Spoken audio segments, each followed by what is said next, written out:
자, 3장 같이 OX 문제를 풀어보도록 하겠습니다. 3장은 저축과 금융투자에 대한 이해 파트, 마지막 파트에 해당이 됩니다. 자, 1번을 풀어보죠. 자, 증권의 분석 기법으로는 크게 기본하고 기술 두 개로 나뉘죠. 기본적 분석이 있고 기술적 분석이 있습니다. 이때 기본적 분석이라는 개념은 시장에서 증권이란 수요와 공급에서 결정되는 시장 가격. 보통 시장 가격은 수요와 공급에서 결정되는 거죠. 자, 그 증권의 내재 가치와 동일하다는 전자에서 증권의 내재 가치를 중점적으로 분석하는 겁니다. 틀렸죠? 일단 증권의 내재 가치라는 건 뭐예요? 그 회사가 갖는 본질적 가치를 의미하는데 그 본질 가치보다 실제 시장 가격이 더 비쌀 수도 있고 쌀 수 있죠. 그래야 차이가 발생하니까. 그래서 내재 가치와 동일하지 않다는 전자에서 분석하기 때문에 틀린 지문이 됩니다.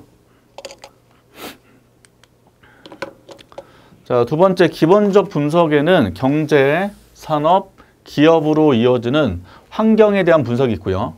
재무제표 뭐 있었죠? 재무상태표하고 손익계산서 이런 거 있었죠. 그래서 이걸 중심으로 기업의 재무상태와 경영성과를 평가하는 재무적 분석이 포함됩니다. 그래서 이거는 맞는 지문 됩니다. 자, 상향과 하향 두 개로 나눠놨는데 일단은 개념 잡으시면 어렵지 않죠. 일반 경제, 그 다음에 특정 산업, 그 다음에 기업 자체. 그럼 보통 알다시피 이제 경제가 이렇게 있으면, 그러니까 한 국가의 경제가 있으면 요 안에 여러 산업들이 존재하잖아요. 그래서 요 산업 있고 요 산업 안에 어떤 특정 A라는 기업이 있는 거죠. 그래서 요렇게 분석하기 때문에 이런 경우는 상향이 아니라 하향식 분석이라 하는 거죠. 그래서 해당 내용은 틀렸습니다. 자, 4번 기술적 분석은 과거의 증권 가격 및 거래량의 추세와 변동 패턴에 관한 역사적 정보를 이용하여 미래의 증권 가격의 움직임을 예측하는 분석 기법이고 주로 이제 차트 같은 거 읽는 거 이런 거 저도 대학교 때 살짝 학교에서 배웠던 기억 나는데 뭐 차트 읽는 법 이런 거 있거든요. 그래서 그런 분석 기법을 배우는 거고 과거의 증권가 움직임이 미래에도 반복된다고 가정을 해요. 그래서 과거라면 현재 미래까지 알 수 있다고 보는 거고요. 이때 이성적 요인하고 심리적 요인까지 다 고려합니다. 왜냐하면 이제 주가의 변화 같은 거 딱 봐도 심리에서 많이 영향을 받기 때문에 이거 모두 고려한다는 거죠. 그래서 4번은 틀렸습니다. 5번 상장 기업은 기업 공시제도에 따라서 자사증권에 대한 투자 판단에 중대한 영향을 미칠 수 있는 중요한 기업 정보를 공시할 수 있다. 공시는 디스클로저, 알리는 거잖아요. 바깥쪽. 그래서 반드시 해야 돼요. 공시할 수 있다 아니라 반드시 공시를 해야 합니다. 의무사항이에요. 의무사항. 그래서 틀렸습니다. 자, 6번 증권회사 애널리스트가 있죠. 분석하는 사람들, 그래서 비롯한 수많은 전문가들이 사전에 주요 기업 실적을 미리 예측해서 발표를 하게 되는데 뭐 올해 100억 벌 거다 했는데 실제 예상치가 훨씬 더 크게 나오는 경우를 어닝 서프라이즈라고 하는 거고 생각보다 적게 나오는 경우를 충격적이다 해서 어닝 쇼크라고 개념을 잡죠. 그래서 이것도 맞는 질문 됩니다. 7번 레버리지 비율. 보통 레버리지는 지렛대라고 했고 지렛대를 기반으로 더 돈을 많이 벌고자 하는 건데 레버리지 대표는 이제 부채, 돈을 빌려서 투자하는 거라고 말씀을 드렸습니다. 자, 기업이 자산이나 자기 자본에 비해서 부채를 얼마나 사용하고 있는 것을 보여주는데 레버리지 비율에는 두 가지 있다는 거죠. 하나는 부채 비율, 또 하나는 이자 보상 비율이 있고 작년도 시험 문제가 이 이자 보상 비율이 시험 문제로 나왔습니다. 지문 안에. 그래서 레버리지 비율은 두 개 있다. 부채와 이자 보상 비율 두 가지 있다는 거 기억해 두시면 되고요. 자, 일반적인 부채 비율은 총 부채 대비, 이제 총 부채 대비하면 어떻게 돼요? 총 부채가 분 뭐로 가는 거예요. 그렇죠? 자기 자본은 이렇게 있는 거고. 그래서 부채 비율식을 만들 때 보통 이렇게 만들지 말고요. 부채가 얼마나 차지하고 있냐를 보기 때문에 부채를 분자에 놓죠. 그래서 총 부채 그리고 뭐 자기 자본 넣을 수도 있고 여기다 자산을 넣을 수 있습니다. 자산과 자기 자본 달랐죠. 자산은 부채가 포함된 거고 자기 자본은 부채를 뺀 거고. 그래서 이렇게 측정되기 때문에 8번은 틀렸죠. 일단 식 외워두시고 자 9번 부채에서 발생하는 이자 비용을 같은 기간의 영업이익에 의해서 그러니까 회사가 이제 영업에 돈을 번단 말이에요. 그래서 이거 가지고 이자 비용을 분담을 하셔야 되잖아요. 그래서 얼마만큼 커버할 수 있는 지표를 살펴낸 지표로 이자 보상 비율이 있다는 거고 이자 보상 비율 식을 외워두셔야 되죠. 그래서 이자 보상이 밑에 분모로 들어가는 거고 영업이익이 분자로 들어갑니다. 그래서 이자 보상이라고 하거나 뭐 이자 비용이라고 보시면 되죠. 대출 이자 비용 이런 거. 자, 이자 보상 비율 높대요. 그럼 요게 높대요. 그 높다는 거는 이자 비용은 상대적으로 낮고 영업이익은 높다는 거죠. 그래서 영업이익도 충분한 이자 비용을 부담할 수 있기 때문에 심각한 재무적 공경이 처해있다고 볼 수 없는 거죠. 그래서 9번은 X가 됩니다. 10번 유동성 지표. 유동성은 뭐예요? 현금화예요. 현금화. 장기 부채라는 걸 기간이 길잖아요. 그러니까 장기 부채는 당장 갚을 필요 없죠. 그러니까 당장 갚아야 되는 거는 단기 부채예요. 단기 부채. 그래서 장기 부채를 충분하게 상환할 수 있는 능력을 살펴낸 지표이다는 틀린 거고 단기 부채라고 하셔야 돼요. 단기 부채. 이렇게. 그래서 10번은 틀렸다. 자, 유동자산에 포함되는 자산이 있는데 당자가 있고 재고가 있습니다. 자산 안에 뭐가 있다? 재고 자산이 있고 당자 자산이 있다는 거죠. 이렇게. 그리고 유동자산에 포함되는 어떤 자산인데 뭐라 하냐면 기업이 정상적 영업 활동하기 위해서 항상 필요하대요. 그럼 그게 뭐예요? 재고가 쌓여. 재고가 있어야 되죠. 보통 이제 자동차 회사도 보면 재고가 있어야 즉각적 판매가 가능하기 때문에 여기서 해당되는 개념은 당자가 아니라 재고가 돼요. 재고가 되고 이를 제외한 나머지 유동자산을 뭐라고 한다? 재고자산이죠. 그러니까 요거를 뺀 나머지니까 당자겠죠. 당자. 그러니까 당자의 대표는 뭐예요? 뭐 현금 이런 거.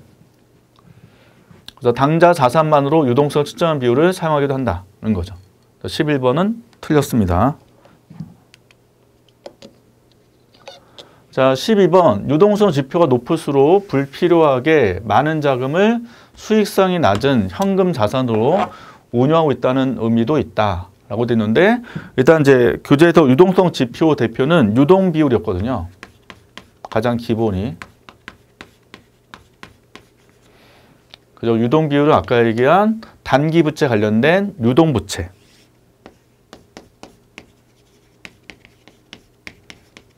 그래서 유동 부채 대비 아까 자산 두 개 있었죠. 당자 자산이 있고 재고 자산이 있고 대신 이건 유동 자산이겠죠. 이렇게. 유동 비율 정의. 그래서 이게 높을수록 그죠? 높을수록 이렇게. 높다는 건 뭐예요? 유동 부채는 낮고 유동 자산은 높고 이거죠. 그래서 불필요하게 많은 자금을 유동 자산으로 많이 보유하고 있다는 거죠. 이쪽으로. 그러니까 유동자산이 많이 갖고 있는 거는 절대 좋은 건 아니라는 거예요. 당자 비율도 나왔죠? 당자 비율은 똑같아요. 뭐예요? 분모가 유동부채분의 분자가 재고자산. 이렇게. 그래서 이게 절대 높은 게 좋은 게 아니라는 거죠. 불필요하게 많은 자금을 수익성이 낮은. 그러니까 이 자체 유동자산이나 재고자산 자체가 수익성이 높은 자산이 아니란 말이에요. 그래서 낮은 현금 자산으로 운용하고 있다는 의미도 있다. 그래서 요거는 맞는 지문이 됩니다. 자, 활동성 지표. 기업이 보유하고 있는 자산을 얼마나 잘 활용하고 있는 것을 보여준 지표고 주로 매출액 대비 총 자산을 측정한 자산 회전율로 측정한다. 틀렸어요? 분모를 갖게 되죠? 식이 어떻게 되셔야 돼요? 매출액 대비 총 자산으로 한다가 지금 요거잖아요, 요거. 근데 아니라 뭐다? 총 자산 대비죠. 총 자산 대비 매출액. 이렇게. 자산의 회전율. 자산을 가지고 얼마나 활용해서 매출을 늘릴 수 있냐. 이거를 자산 회전율로 정의합니다. 13번은 틀렸다는 거 기억해 두시면 되고요. 자, 14번 철강 자동차 조선과 같이 자본 집약적 산업이에요. 그러면 철강 회사, 자동차 회사, 조선 회사를 가시게 되면 그 공장 안에 어마어마한 자산들이 많죠. 그래서 자산 규모가 일단 커요. 이 자체가. 그렇기 때문에 매출액으로 바로 연결되기가 쉽지 않단 말이에요. 좀 시간이 걸린다는 거죠. 그래서 자산 회전율이 높지 않고 낮은 경향이 있다는 게 특징이 됩니다. 자, 평균 회수 기간이 길면, 그러니까 돈을 다시 회수하는 거죠. 매출이 감소했거나 느슨한 신용 정책. 그러니까 보통 이제 돈을 빌려주고 제때 돈을 안 받는 거죠. 이런 정책으로 대금 회수가 느리다는 뜻이고, 재고 자산 회전율이 하락을 하고 있으면 매출이 둔화되고 있거나 재고가 뭐하고 있다? 누적되고 있다는 의미가 된다라고 되어 있죠. 그래서 아까 얘기한 요 회전율이 있었고, 재고 자산 회전율 뭐였다? 재고 자산 대비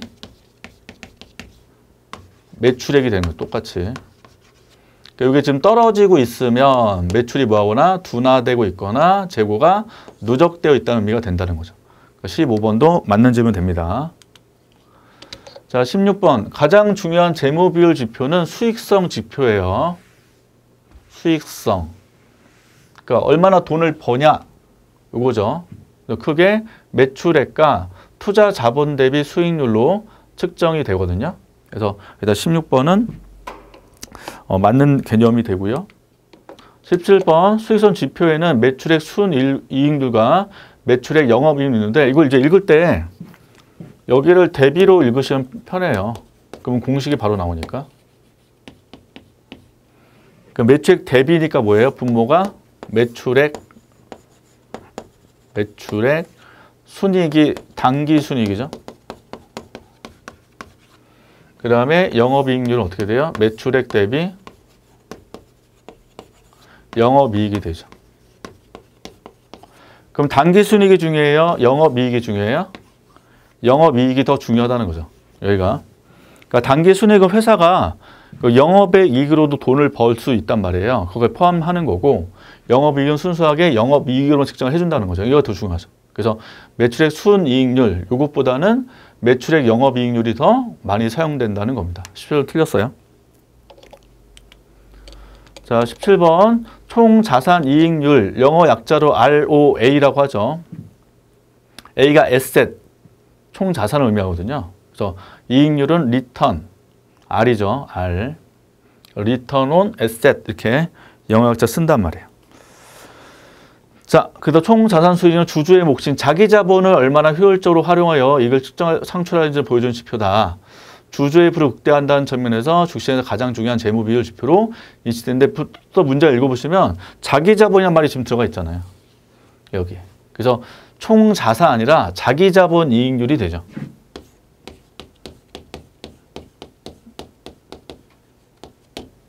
그래서 자기 자본 이익률 영어 약자 뭐예요? ROE가 되죠. 이퀴티. 개념 차이 있다는 거 기억하시면 되고. 자, 재무제표에 나타난 장부 가치. 자, 미래 경제적 이익을 반영하는 주시장 시장 가치와 일치하지 않습니다. 장부 가치의 가장 기본은 1년 동안 얼마나 장사를 했냐를 보잖아요. 근데 주시장 시장 가치, 뭐 주가 같은 경우는 미래까지 본단 말이에요. 그래서 둘이 일치할 수가 없다는 거죠. 그러니까 과거와 현재가 서로 동일시할 수 없기 때문에 일치할 수 없다라고 보시면 된다는 겁니다. 자, 주가 이익비를 퍼져 주식 가격을 한 주당 순이익으로 나눈 값을 말합니다. 그래서 식 외워두셔야 되고 주가를 한 주당 순이익으로 나눈 값. 자, 기업이 벌어들이는 주당 이익에 대해서 이거죠. 증권시장 투자자들이 어느 정도 가격을 지불하고 있는 거, 이 가격 뜻한다. 이게 정의가 되고요. 맞죠? 이때 주가 이익비율이 상대적 높으면, 이게 높으면 한 주당 순이익 대비 주가가 높게 나오는 거기 때문에 주가는 저평가되는 게 아닙니다. 한 주당 순이익이라는 것은 한 주를 갖고 있는 분들이 얼마나 배당을 받을 수 있냐 이렇게 이해할 수 있잖아요. 근데 그것 대비 주가가 높게 나오기 때문에 고평가되고 있다고 해석할 수 있다는 거죠. 그래서 21번은 그래서 틀린 거고, 수업 때 강조했다시피 퍼가 낮은 거 위주로 사셔야 돼요. 저평가되고 있는 거. 그래 앞으로 주가가 많이 오를 가능성이 있기 때문에 퍼는 낮은 거 위주로 투자한다는 거 교재에도 써 있다는 거죠. 자, 퍼 계산에서 분모로 사용되는 주당 순이익은 해당 기업의 최근 실적을 의미하는 반면에 분자가 되는 주가는 기업의 미래 가치까지 반영돼서 결정되기 때문에 두 값 사이가 역시 완벽하게 일치할 수는 없다. 괴리가 발생할 수밖에 없다라는 거죠. 더 퍼만 믿고 투자하면 안 된다. 이거를 지금 강조한 겁니다. 자, 기술 집약적 산업이나 신생 벤처. 자, 벤처 기업들, 한참 이제 IT 기업들 이런 쪽, 바이오 기업들 보면은 시장에서 주가가 높게 나와요, 낮게 나와요? 주가가 높게 형성되죠. 그래서 표가 낮은 편에 높은 편에 해당이 돼요. 그래서 위험하다고요. 이런 데 투자를 했을 때. 그래서 보통 퍼만 보면 안 된다는 게 이게 산업 구조와도 좀 관련됐기 때문에 산업 특성과 관련됐기 때문에 약간 조심히 투자를 할 필요 있다는 거죠. PBR이죠. 자, 주가죠. 역시 주가를 장부 가치를 보여주는 주당 순자산.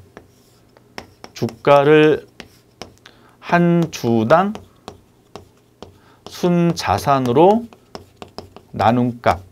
이걸 PBR이라고 정의합니다. PBR. 그래서 퍼, PBR 둘 다씩 기억해 두시면 좋고요. 둘 다 낮을수록 좋다는 거죠. 앞으로 오를 가능성이 크다는 거죠. 주가가. 이렇게 정리를 해주시면 되겠습니다. 그래서 3장 마무리했고요. 다음 시간에는 예금 파트하고 그 다음에 이제 우편 파트 또 같이 문제를 풀어보도록 하겠습니다.